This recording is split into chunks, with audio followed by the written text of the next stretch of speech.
Good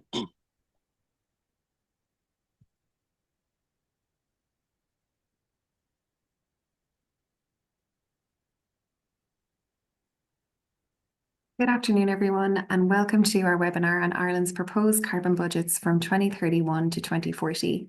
My name is Clodagh, and I manage Community Law and Mediation's Centre for Environmental Justice. Ireland's Climate Change Advisory Council has proposed recommended carbon budgets from 2031 to 2040 to the government.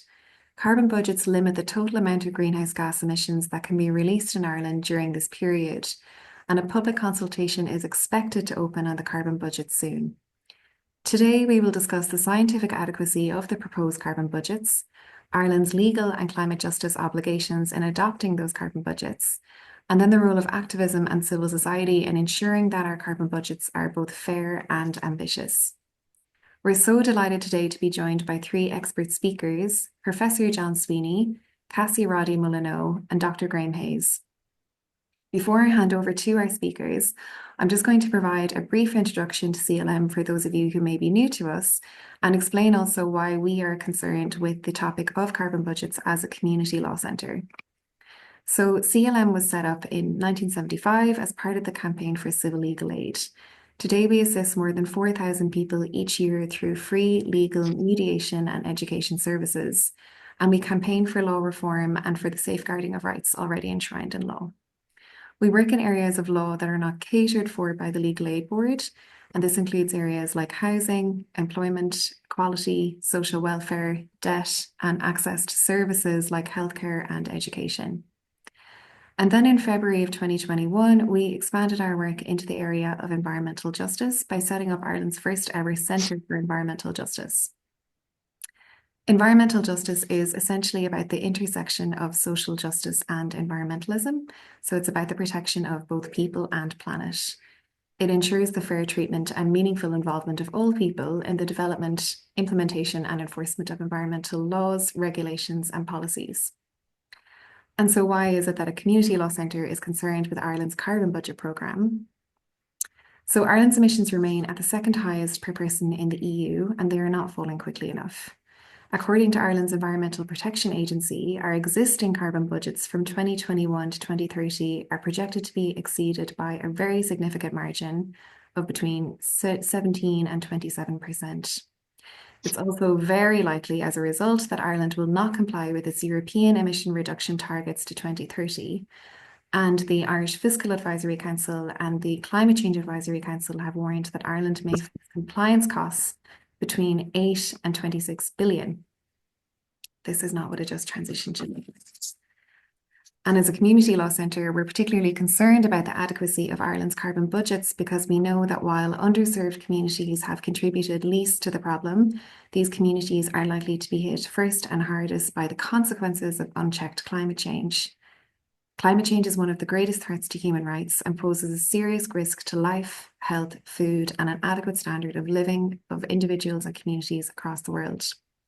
And as we often highlight in CLM, as the impacts of climate change intensify and as the window to remain within 1.5 degrees or even 2 degrees narrows, the policy response may become abrupt, forceful, and disorderly.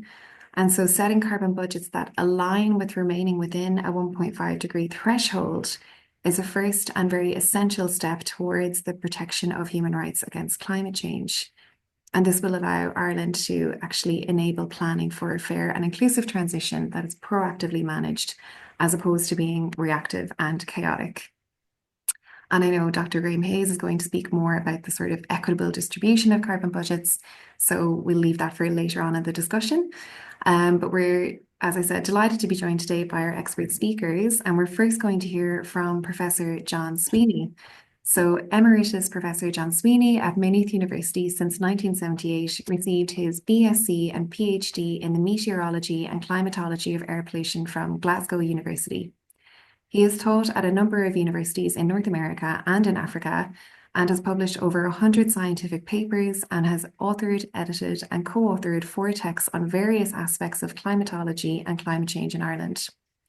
He has served as president of the Irish Meteorological Society, the Geographical Society of Ireland, and Antarctica, as well as being the Irish representative on a number of European academic bodies. He has contributed to reports of the Intergovernmental Panel on Climate Change and is also a regular contributor to print and broadcast media on matters related to climate change, science and policy. So thank you so much, Professor Sweeney, for joining us today. And I'll hand over to you now. Thanks very much, Claudia. I'm just going to try and see, can I share my screen? Firstly, hopefully, can you see that okay? Yeah, good. Okay, and you can hear me okay as well. I had a few hiccups at the beginning.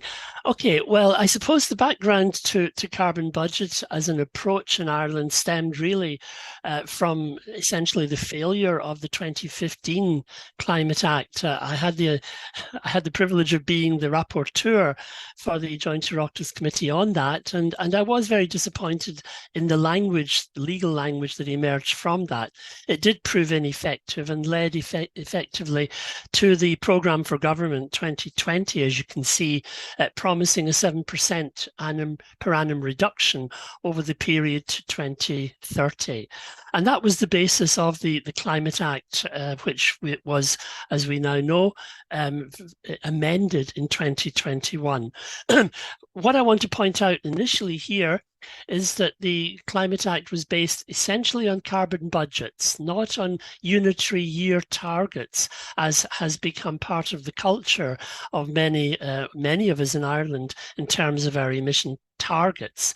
And I just wanted to stress here that the primacy here in the Act is on compliance with the budgets as a means to achieve the 51% reduction stated. So it makes the budgets central to the whole process. And we know now how that budget is devised. The national budget, of course, comes from a recommendation from the Climate Change Advisory Council. That recommendation is advisory. The minister can amend that. The government can further amend that if they wish as well. But that's the national cake. When it comes to the subdivision of that cake, the CCAC has no role in setting the sectoral carbon budgets. It may be consulted for advice, but it's the minister who decides who gets what in terms of the subdivision of that. And once again, the government can amend that sectoral carbon amount. So for our first carbon budget, the first target, I suppose, or the first objective was to define the baseline year. And the baseline year was defined as 2018 as being perhaps at that time, at the time of COVID, the most appropriate year for a representative figure to be derived. And so the value of 68.3 million tonnes was taken as the baseline figure. Now, when you go back into the CCAC records, you'll find that figure changes. It has been subjected to re-evaluations over the years. But based on that, the CCAC recommended two carbon budgets for the 10 years up to 2030 and a provisional one for the remaining 5 years, or the extra 5 years from 2031 to 35. So the 295 and the 200 million tonnes of emissions of carbon dioxide equivalent was taken therefore as the limit which Ireland could emit over that period. Now, once we got to the end of 2024, the Council was obliged to revise the provisional figure, make it definite, and then set a third or fourth figure rather for the period from 2036 to 40. And this update at the end of 2024 modified slightly the provisional figure. You may find it a bit strange that at a time of a climate emergency, a relaxation in any of the budgetary figures occurred. And this was due to a methodological change which the CCAC embarked on, changing away from a GW, a global warming potential 100 figure, which was and still is the internationally required basis for calculating our emissions, to a temperature neutrality basis much more. And that's what led to that slight modification. The figure of the new carbon budgets, therefore, is presented to the Minister and was presented to the Minister Ryan, in December. And under the Act, the Minister has 4 months to present that to the houses of the Oireachtas and to get approval for finalisation. So this is actually due to be presented to the Oireachtas next week on the 10th of April. It's quite clear now it's not going to happen. And there are various reasons for that. Among them, of course, the change in government, which has occurred since. Now, the Minister has a duty, and this is where we get into the legalities here, to assess and carry out the functions of the Act, which is consistent, first of all, with the United Nations Framework Convention on Climate Change way back to 1992. But secondly, and this is perhaps more important, the carbon budgets have to be considered in the context of the Paris Agreement. And in particular, Articles 2 and 4.1 of the Paris Agreement. And that's a very important point. What does that say? Well, obviously, the Paris Agreement is well known to us in terms of Article 2, because it's a reference to the desire to hold global temperature to an increase well below 2 degrees above pre-industrial levels, and to pursue efforts to limit the temperature increase to 1.5 degrees above pre-industrial levels. That's the first one. The second key thing which the Minister has to carry out is to observe Article 2. And Article 2 says that we have to be implementing the Paris Agreement to reflect equity and the principle of common but differentiated responsibilities and respective capabilities in the light of different national circumstances. What that's saying essentially is we have to bear the burden according to our capability to bear the burden, and to consider what is our equitable share, effectively, of the dwindling and remaining carbon budget.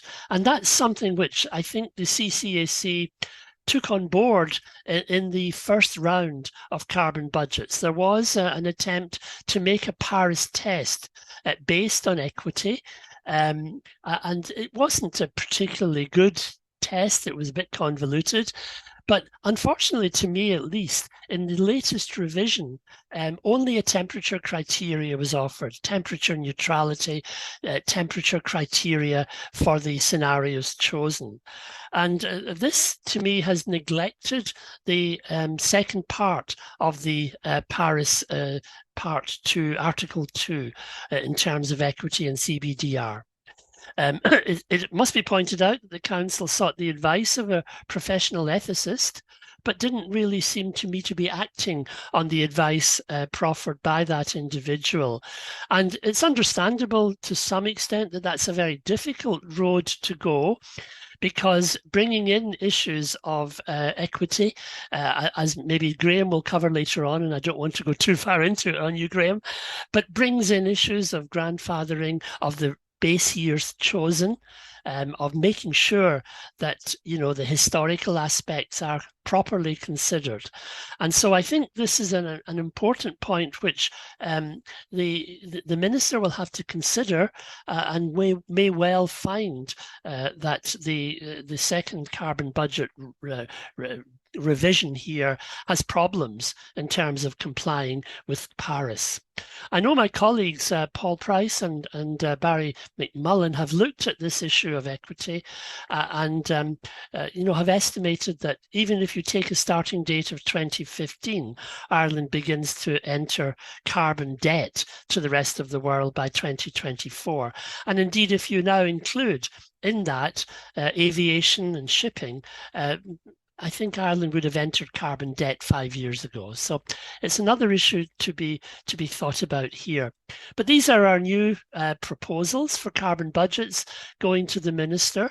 And you can see from the three diamonds up here, we only have data for emissions up to to 2023 at this case, and they have fallen a little, but not fallen sufficiently to give confidence that we're going to achieve the first carbon budget at all. Now, that's the national picture, national scale. But once we get into the sectoral emissions, then we enter into another phase of operations that the minister is entirely responsible for. And the Act says that the minister shall, as soon as may be after a carbon budget, submit sectoral emissions ceilings to the government.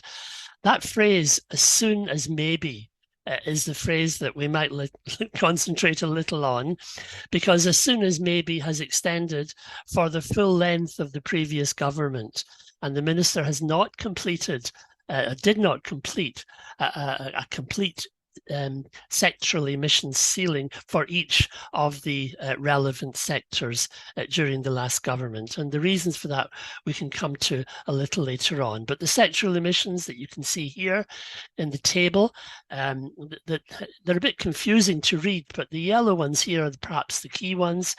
And you can see for the first 5 years, the budget does add up to 275 million tonnes of the 295 allocation, but you can see that the emissions ceilings were not completed. They were not completed for the LULUCF category. Now, it's understandable a little that the 5 million tonnes estimated for 2018 might well reduce to 4, in which case it might be capable of filling the remaining 20 in that gap of the budget. So that might have been the expectation at the time, but the reality since has been that LULUCF is not going to provide the way out to meet those gaps in the current carbon budget. Even more seriously, if you look at the next 5 years, 2026 to 2030, they exceed, without even counting LULUCF, they exceed the limit of 200 million tonnes of carbon dioxide equivalent. And here, there obviously is a problem, because even here, without the LULUCF, that's exceeding it, but even in this case, I think a fudge factor was put in of 26 million tonnes going to be saved from some undetermined way, from some undetermined source, from some undetermined technical fix down the road. So that's going to give us problems. And bear in mind, any offshoot from the first carbon budget will be subtracted from that 200 to make matters even worse.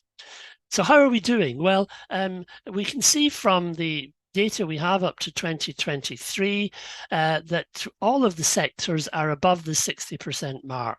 So we're not really performing on all of those sectors that have been allocated, far less the LULUCF one that hasn't. And if we were to try and look at where that takes us, then it takes us into a situation where a gap grows between our projected emissions, our actual emissions, and our projected emissions, and where we have to be at the end of 2029, beginning of 2030. And that gap is really suggesting that, you know, the projections are projected really to flatline with existing measures and only decline a little with the additional measures proposed. If we look at the 1 year performance, we can see some sectors last year did perform quite well. You might look at energy, for example, which performed well. But what I would like to draw your attention to is I suppose what I would imply is the lack of transparency in public statements about the overall reduction in emissions which occurred during 2023. And you'll find even in the programme for government, a figure quoted that we achieved a nearly 7% reduction. You'll find in the EPA the headline statement almost that we have achieved 6.8%, but that is only an incomplete figure. When you add in LULUCF, the actual reduction was 3.8%. So I think we have to get honest here about where we are in terms of those reductions. And looking more closely at, for example, energy, that 21% reduction was partly achieved by a 12-fold increase in imported electricity, bringing emissions which have been allocated to other countries, removing it from our own. And also, of course, there is an element of constant re-evaluation going on in terms of the categories. And there was a re-evaluation in the agricultural inventory last year as well, which led to an 8.5 million ton reduction over the 5-year period. So, we have to look at whether policy is actually driving the reductions we're seeing or not. But it's quite clear the big problem is coming from our land use categories. And we were promised, of course, a report on land use categories and their emissions, I think about 2 years ago, which still has not been finally published. We know that the conversion of our land increasingly to grassland as dairying has intensified has made grassland a significant contributor. We know that the wetland contribution from drained wetlands primarily is now a significant contributor as well, and is not providing the sequestration that perhaps we might have thought. And equally so, forestry, which we thought of as a stable sink 5-10 years ago, is no longer something we can count on.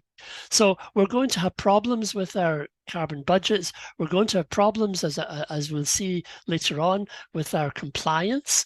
And we're going to have to ask the question, is the climate action plan really going to make corrective action to tackle the climate emergency? And that's really the issue that lies ahead. The Climate Action Plan 2025, we believe from the Minister, was finalised at the end of December last year, but has not yet seen the light of day. And one must assume that there are complications, therefore, in the budgets and in the way in which we'll credibly handle LULUCF.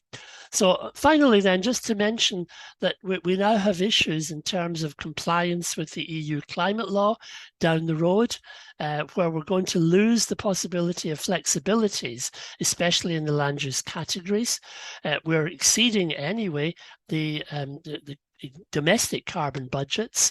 We think that the current 2024 figures will show a reduction, but that reduction will not be enough to take us onto a pathway to compliance, which is credible. Irish forestry, you can see the problem is now that maturing of our forests means that we're cutting down more than we're replanting by a significant scale. So respiration losses, losses of carbon dioxide are now occurring on a scale we didn't envisage 10 years ago.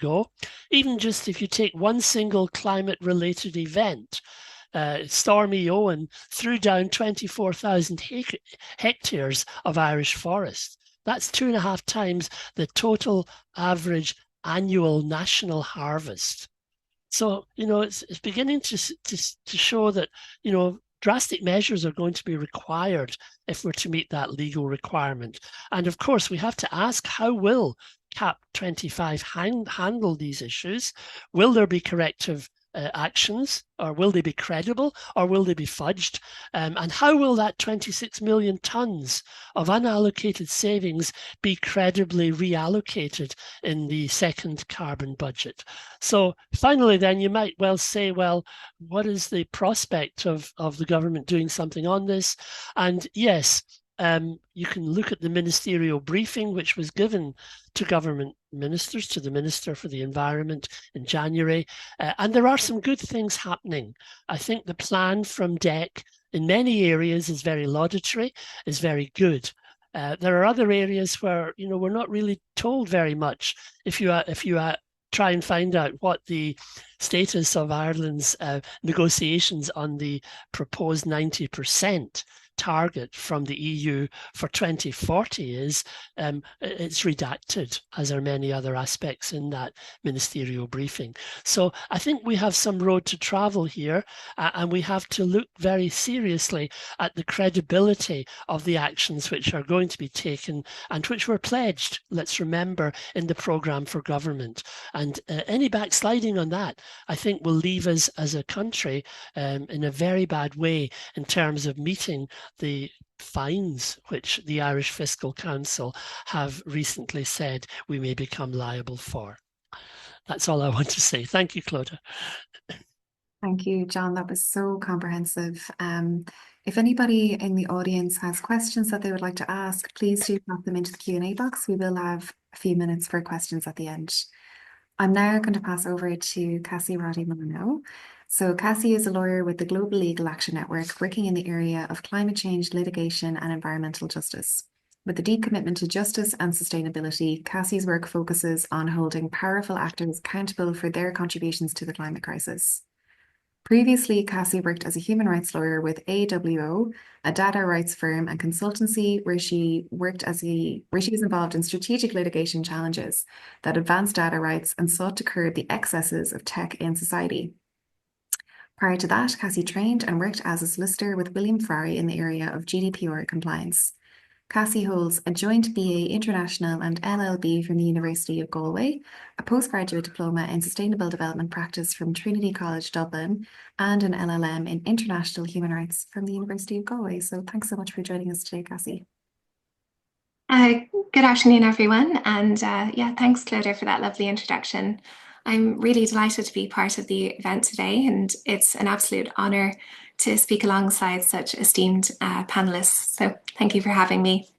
So I've been asked to speak on Ireland's domestic and international obligations when it comes to carbon budgets, and I'm also going to bring in a climate justice angle. And I don't have slides, I'm just going to talk, if that's okay.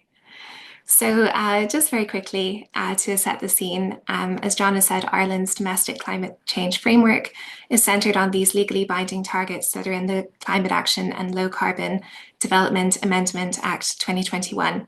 And so that act is setting out Ireland's target of reducing greenhouse gas emissions by 51% by 2030 compared to 2018 levels, and also achieving a climate neutral economy by 2050.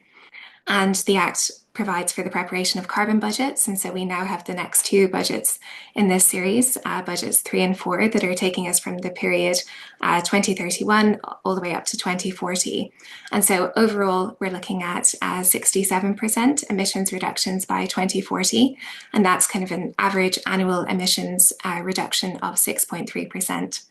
So with the figures out of the way, I suppose I just want to highlight similar to John, because I think this is really important. The 2021 Act requires the Council and the Minister to prepare carbon budgets in line with the goals of the UNFCCC, so the United Nations Framework Convention on Climate Change, and also the Paris Agreement, specifically Articles 2 and 4 of that agreement, whilst also considering climate justice.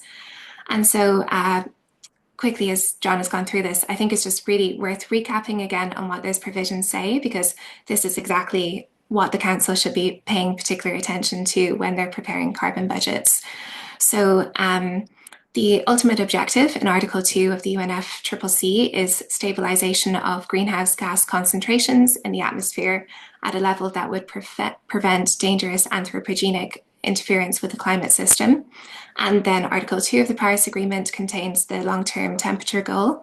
And importantly, Articles 2 and 4 of the Paris Agreement refer for the need for action to be taken based on equity and in line with this principle of common but differentiated responsibilities, which is called abbreviated as CBDR. And Article 4.3 then also provides that each state's contribution should be reflective of its highest possible ambition. So I suppose, in other words, states like Ireland have to act from a place of highest possible ambition, and they need to implement principles of equity and CBDR. And that's not a nice to have, that's set out in the Act. And so just to quickly go through CBDR, just in case there's anyone unfamiliar with the concept, that recognises that while all states are responsible for addressing climate change, they don't all have equal responsibilities. And so developed wealthy states like Ireland have a larger share of the global emissions reductions burden than less developed states. Now, as has been said, this is a very contested space, and there are different interpretations of equity, with some being much more favourable to developed states like Ireland.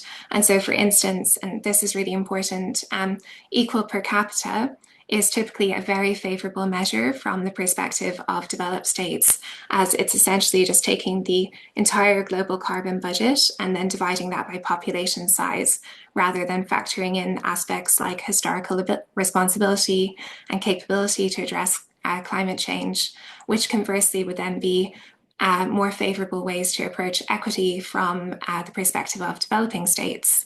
And I suppose one of the main flaws that you might see with the Paris Agreement is this bottom-up approach that allows states to determine their own fair share contributions and their own contributions.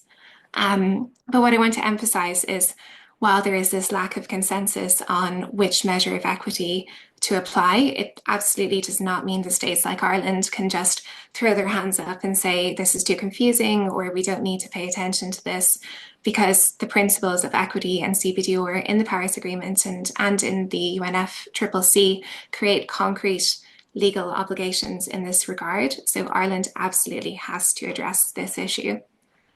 And there has been express recognition of this in the recent judgment of the European Court of Human Rights in the Klima Seniorinnen case, or the Swiss elder women's case. And that's a case that found Switzerland to be in breach of the European Convention of Human Rights by failing to adequately address climate change. And Ireland is also a member state, so that judgment would apply to Ireland. And so that judgment shows that states need to adopt and apply effective measures to mitigate climate change in a manner consistent with achieving the long-term temperature goal of 1.5 degrees. And that emphasis on effectiveness is important, and I'll circle back to that. The court also said that reduction targets have to be updated based on due diligence and based on the best available scientific evidence. And I suppose, taking a step back, what we can glean from the judgment is it's not enough for a state to merely set a carbon budget or to comply through a net zero target. On the contrary, the court was very clear that states need to apply principles of equity and CBDR in order to quantify a 1.5 aligned fair share carbon budget, or an equivalent method of quantification. And interestingly, I suppose the court actually completely rejected Switzerland's arguments that it was impossible to set such a national carbon budget, and it noted the principle of CBDR, which requires states to act on the basis of equity and their own respective capabilities. Now, one point I want to flag is, in the course of its judgment, the court found that Switzerland allowed for even more greenhouse gas emissions than an equal per capita, or sorry, I said that incorrectly. Switzerland allowed for more greenhouse gas emissions than even an equal per capita emissions quantification would entitle it to use. And we would view the court's emphasis here as not implying that equal per capita emissions represent the minimum threshold for compliance under the convention. Instead, we'd see this use of the word even as demonstrating that the court understands that equal per capita is a very favourable measure of equity from the perspective of a developed state, and that it was actually using this to further demonstrate the inadequacy of Switzerland's level of ambition.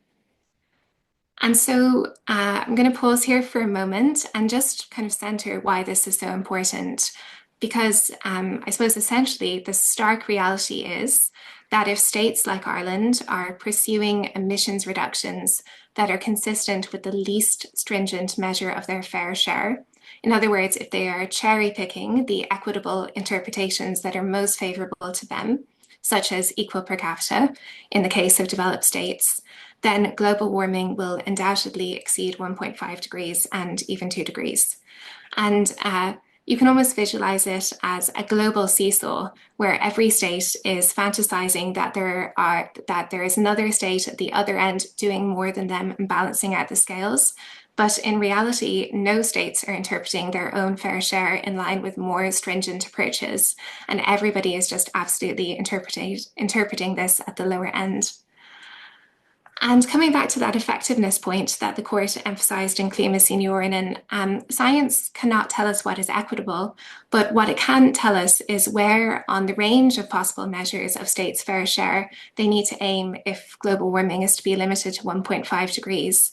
And the methodology of the Climate Action Tracker actually provides a really useful way to do this, because what the CAT does is it does not prefer one approach to equity over another, but instead it pinpoints where on this vast range of equity approaches a state needs to be, in order that if all states were to adopt an equivalent level of ambition, we would not collectively go over 1.5 degrees.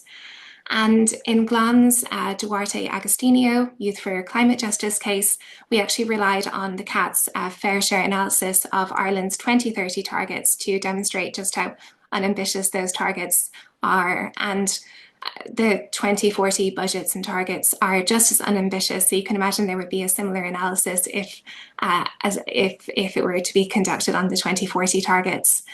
And so just very quickly, according to that analysis, Ireland's approach for its 2030 targets has us on track for between a 2 to 3 degree world if all countries were to set a similar level of ambition.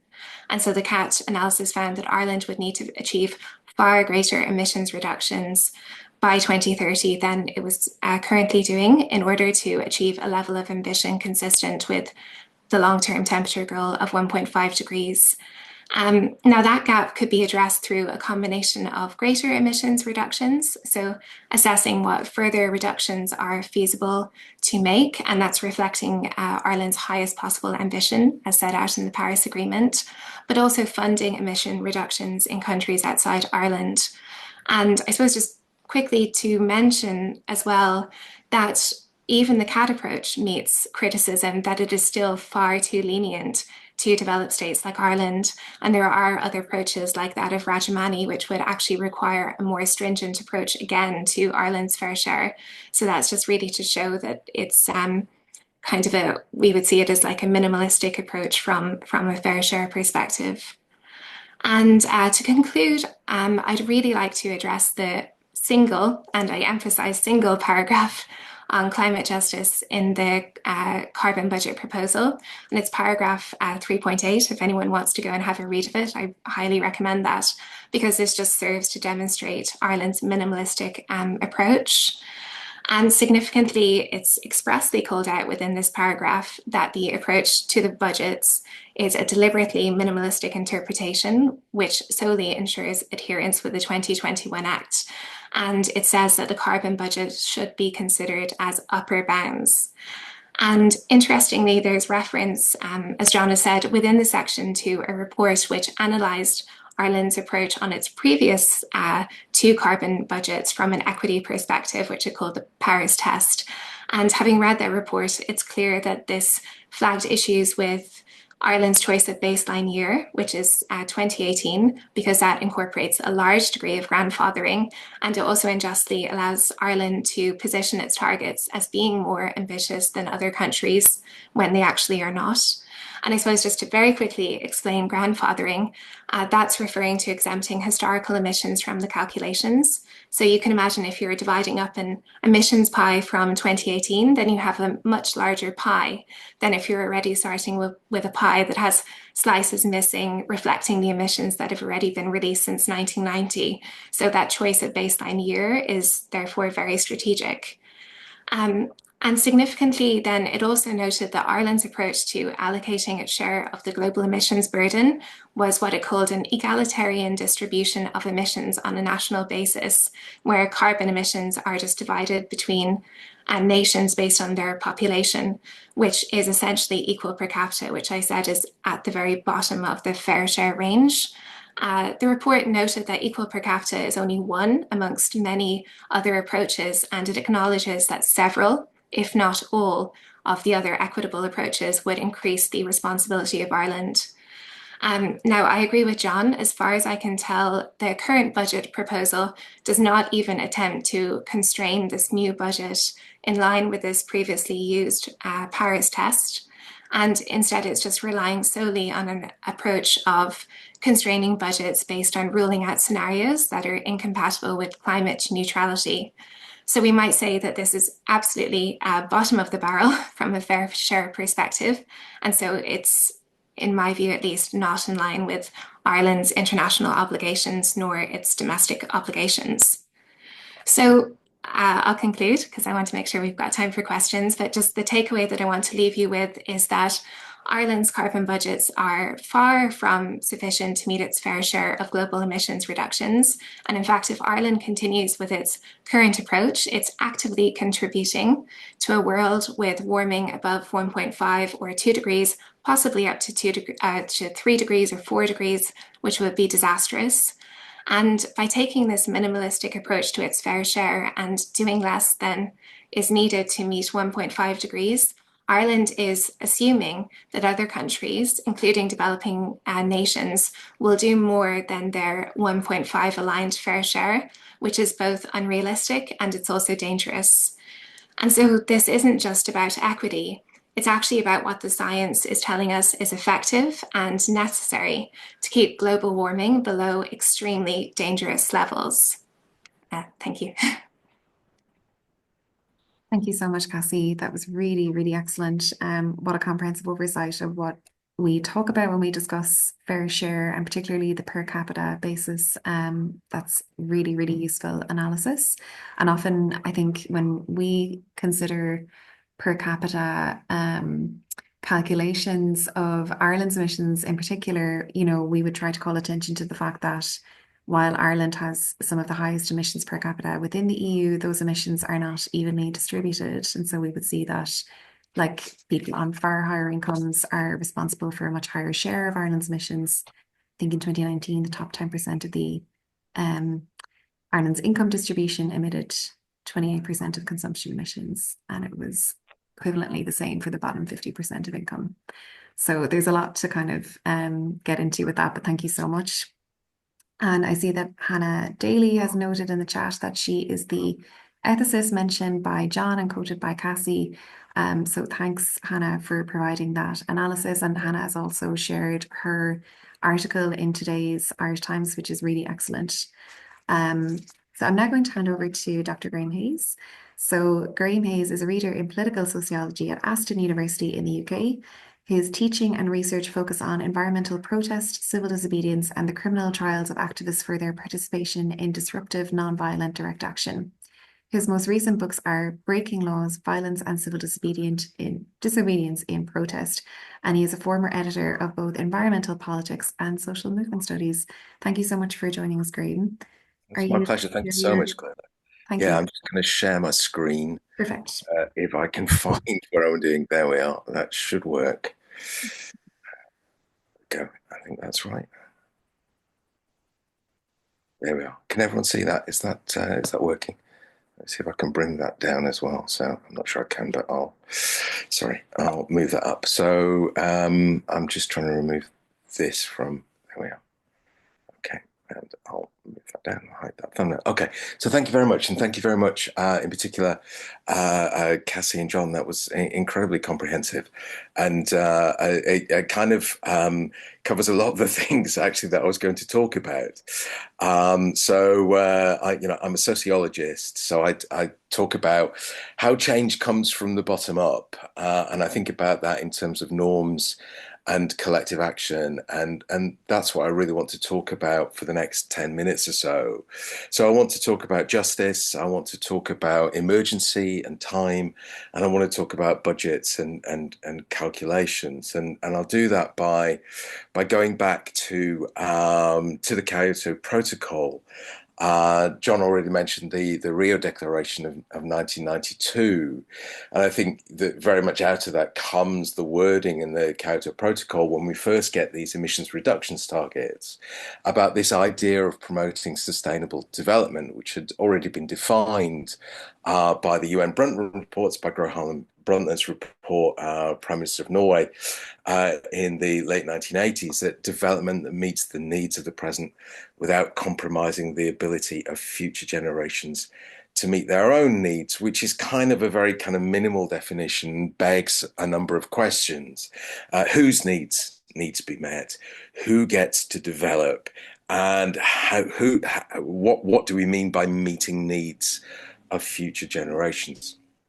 There's a real sense there of trying to find ways of bringing an idea of justice, this idea particularly of intergenerational justice, justice to future generations, and which has been, very much at the forefront of a lot of climate activism recently, justice for our children and our grandchildren, but finding ways of translating that into operable norms for political action and policy action to take place. And you can see, I suppose, one of the points I'm trying to make is that this changes over time. None of this is set in stone. And so we go back to 2007. This is a slide from a European Commission presentation. The EU innovates by thinking about average temperatures. And that's very much the idea in the 2000s, 2 degrees. And when we get to Paris, we get a different series of norms coming in. This is the way of thinking about net zero. These are national pledges for net zero. You can see up to Paris in 2015, it's very negligible. A number of states talk about climate neutrality, but it's only after Paris that we start getting net zero targets. And this is very much based on the idea of climate budgets. So you can see up to 2022, this is a paper from the end of 2022, to go 146 states have net zero pledges. And this is a different way, I think, of thinking about climate emission reductions, but also it remains problematic in the sense that it still remains future oriented. So why is that a problem? Well, one of the problems that actually comes out in the Paris Agreement that John and Cassie have already mentioned is the basis of equity. So we can see a very different language in the Paris Agreement from what we see in the Kyoto Protocol. So sustainable development now is not just on its own, it's efforts to eradicate poverty, and it's the idea that justice needs to be at the center of budgeting and ideas of thinking about emissions reductions. This isn't just by chance.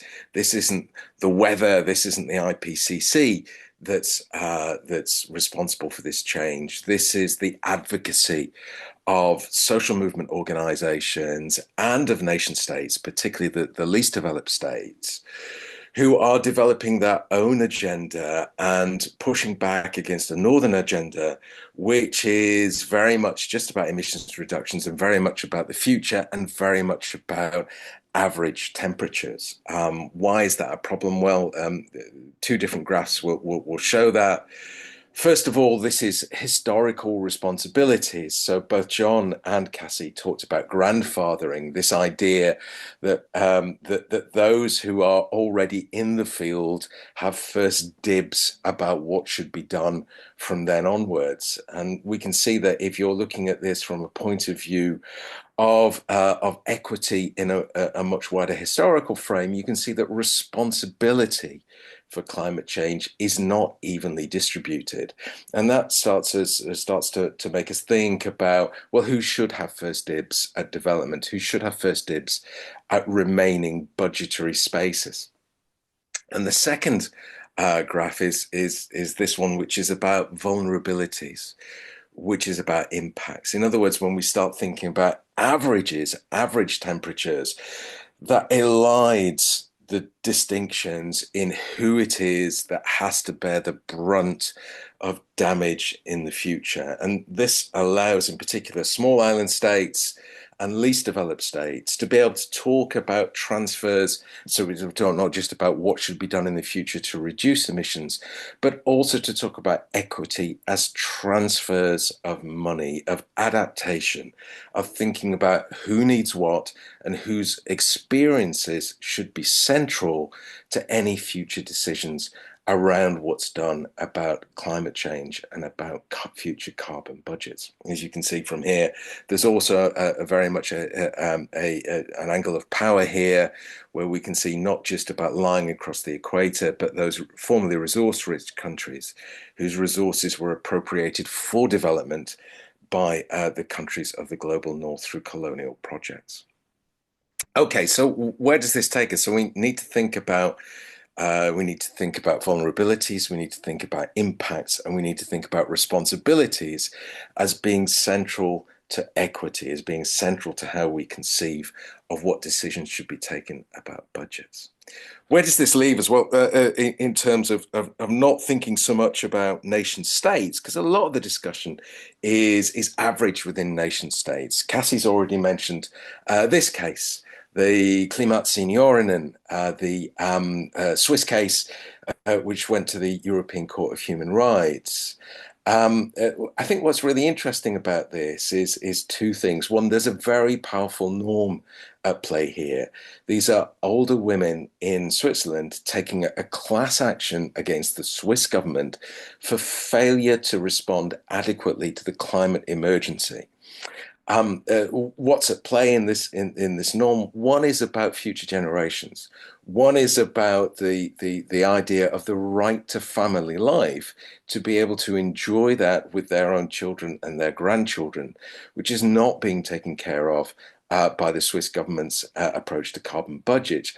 But that is based on a second thing, and that's the unequal impacts of climate change. Why is it that there could be a class action by older women in Switzerland? It's because older women suffer disproportionately, according to the epidemiological figures, from heat waves. In other words, when heat waves happen, the older women are most vulnerable, are most susceptible to dying early because of those things. In other words, what they're pointing out is that climate change's impacts are not evenly distributed on everybody. Secondly, when we think about those impacts, we can think of social movements which are often seen as being perhaps quite conservative, as responding against the carbon budget agenda, against the climate change agenda, but which also, I think, point out problems of fairness. On the left, the French, the Gilets jaunes, the yellow vests, talking about how taxation was introduced, which disproportionately affected people on low incomes and people in rural areas. In other words, when we're thinking about carbon budgets, we need to think about who is it that bears the cost, not just between states, but within states. And on the right, this is from Britain. This is about ULEZ zones, so ultra low emission zones. And I think an inability really of local councils, possibly even just to explain the purposes of these clean air zones and who should bear the responsibility for paying, whose incomes are most affected when they have to move into and out of those zones. So I think we can see that even where equity isn't taken into account necessarily in carbon budgets, equity comes in because it's central to the way that people think about how it's going to affect them. Equally, when we think about that uneven distribution, this is an Oxfam chart from 2015. This is the carbon dinosaur. What does it show us? It shows us changes in emissions growth since 1990, between 1990 and 2015. Who is it whose use of carbon emissions is increasing? It is the richest 5%. Who is it that's use of carbon emissions is not increasing at all? It's the poorest. We can see a tremendous difference there over time in who's expending carbon. And what does this tell us? It tells us that a carbon emission, a carbon molecule, is not the same for everybody. It tells us that those who have, let's call them lifestyle emissions at the top end, are using carbon for one purpose, whereas those who have subsistence emissions at the bottom end are using carbon for a different purpose. And equity must take into account the idea that a carbon molecule is not the same for everybody. Equally, it's a map from England. People live in fuel poverty. In other words, people who are using carbon to heat and to eat are different from people who are using carbon to take aeroplanes or to engage in high consumption lifestyles. And a carbon budget, if it's to be equitable, needs to take that into account. To finish then, just a few points that I'll leave you with, and a few points that hopefully I'll leave you with, which are relatively optimistic. Holly Jean Book, in her book about net zero, says she's very critical of net zero, and she says it allows companies and policymakers to ignore the choices between countless different worlds. You know, it does important work. It shifts attention onto emissions, shifts attention to counting and balancing them, and we should frame our goals around that. But more than that, we need to go beyond that and to look at the politics behind it, the politics behind fossil fuel production, but also the politics behind redistribution, behind equity. So I'd like to leave you with a number of points. And I think the first is that budgeting is also a discussion about harm, it's about power, it's about equity. Secondly, when we think about carbon molecules, we're thinking about exchange, but that's not a political or a moral value, and that carbon budgets don't necessarily imply that we should think in terms of remediation or redistribution or inclusion. But those norms which frame those carbon budgets are depend on what we value, what we think about, and they are subject to change. And we've already seen them change, and they change because people act, because people get together collectively, and they make demands publicly. And that means they change because of politics. And that politics has that capacity to push back and to refigure and to redistribute what we think of as a budget and who it is that should benefit and whose rights should be central to that.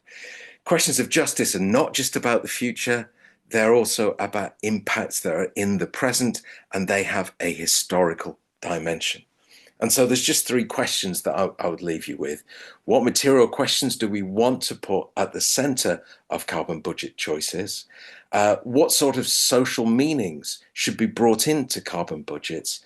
And I think this is one of the big problems, that absence of a vision. What should a net zero world look like? I think when thinking about carbon budgets, there's also a sense here that we are able to drive that agenda, because it's an agenda, a vision, which isn't particularly present in a lot of policy making at the moment. I'll stop there. Thanks very much. Thanks so much, Graeme. That was so interesting. And thanks for everyone to all the questions and interesting conversation happening in the chat box. I have a few questions to get through. We may not get to everyone's question, but please do feel free to add them in, and we can try and circulate answers after the session if we can't get to them within the time frame today. Cassie and Graeme, there's a question that I'm going to put to both of you, which is, what is a call to action from this discussion in terms of bringing these points that you've raised today to business and the wider public? And then John, what are some, this is kind of a big question, but can you think of any immediate steps that might be taken to achieve our existing carbon budgets and align our actions with equity? And are there other countries that apply a climate neutrality test in setting carbon budgets that you're aware of? So whoever would like to just jump in, go ahead. Yeah, I'm happy to go first. So on the call to action, well, what I was trying to convey through my presentation is that Ireland's approach to its carbon budgets is really just based on this fantasy that other states are doing more than Ireland, even though Ireland is a developed state with a lot of resources, and that effectively they are balancing out Ireland's choice to have a measure of fair share that's really on the least stringent end of the range of fair share approaches that Ireland could and should be taking. And I suppose what that means from a business point of view is not only are we going to be facing fines in the future, which is going to be quite devastating for the Irish economy, as John has mentioned, we're also on course for a 3-degree world. And I can only imagine the realities of doing business in that world are, it's going to be very, very, very difficult. So from a business perspective, I think it's really important that the business community actually take a kind of long, hard look at what Ireland in reality is doing and what the actual ambition implied by our targets is. And yeah, I think that equally we all need to be having a conversation about this, because climate change it's a problem that affects everybody collectively. And so all communities have to come together and demand much more ambitious action. I think I just add to that, Cassie. I think we're at almost, in the way I see things, at the end of a climate protest cycle, which has gone from, the school strikes and then Extinction Rebellion and lots of other groups in 2018 through to 2024, 2025. And that's had a great effect in thinking about the emergency or the urgency of action. And creating some sense of public agency, but I don't think it's had a huge pull through into policy design. And so, if we're thinking about a call to action, my sense is that calls to action now need to start thinking about who is it that benefits and who doesn't benefit, and need to start bringing in this idea of justice as a fair distribution in the current period, not thinking. I think in general, lots of climate movements have talked about the future and talked about their future orientation. I would say that the time really is now to start thinking about who bears the burden in the present and who gets to use that carbon budget. We find a lot of the times we think about an example in my own country where we're talking about extra runways at Heathrow and so on and so forth, and that remaining within a carbon budget. Yes, that's one level that might be a fantasy, another level it might be entirely possible, but that's about shifting resources or carbon resources to those who have the highest consumption lifestyles away from those who have the lowest consumption lifestyles. So the call to action really is to focus on that equity within the country about who gets to use the budget and who doesn't get to use the budget. Okay. In terms of immediate action, the first thing is, of course, let's recognize this is an emergency and therefore radical action is necessary. I think the first thing that could be done quickly is to stop the Irish taxpayer spending €3 billion per year on fossil fuel subsidies. I think that's a tragedy, and I think that could be much better spent and maybe even saved up for the fines. The second thing is we have to tackle in the short term our methane emissions. That's where the quick fix is, and that's where the elephant in the room is, that politicians simply do not want to tackle that. I think we have to recognise that putting 500,000 extra dairy cows on the land in the past decade has not helped at all in terms of meeting our obligations. And I think as well, we have to start tackling the inequities which Graeme mentioned there, especially in agriculture. It's the small family farm that has suffered, whereas the big intensive farms have cornered a greater amount of the common agricultural policy. And that should be something that should be reversed, in my view, in the years ahead. Methane is a big problem for Ireland, more so than other countries. And methane is where we have to break into the nexus between the political system, the agricultural lobby, and the environmental necessity of tackling emissions in Ireland. Thanks, John. That's so helpful. Thanks so much to our expert speakers and to everyone for attending today and for such a lively discussion. I've taken note of all of the questions, and I'm really sorry to anyone whose question we didn't get to address today, but we will circulate a document with those questions answered and with the links that have been provided in the chat as well. I might just add as a final call to action that we have run this webinar in preparation for the consultation on the carbon budgets that are proposed. So I hope that the session today will help everyone in having their say in that consultation, and it is really important that the government knows that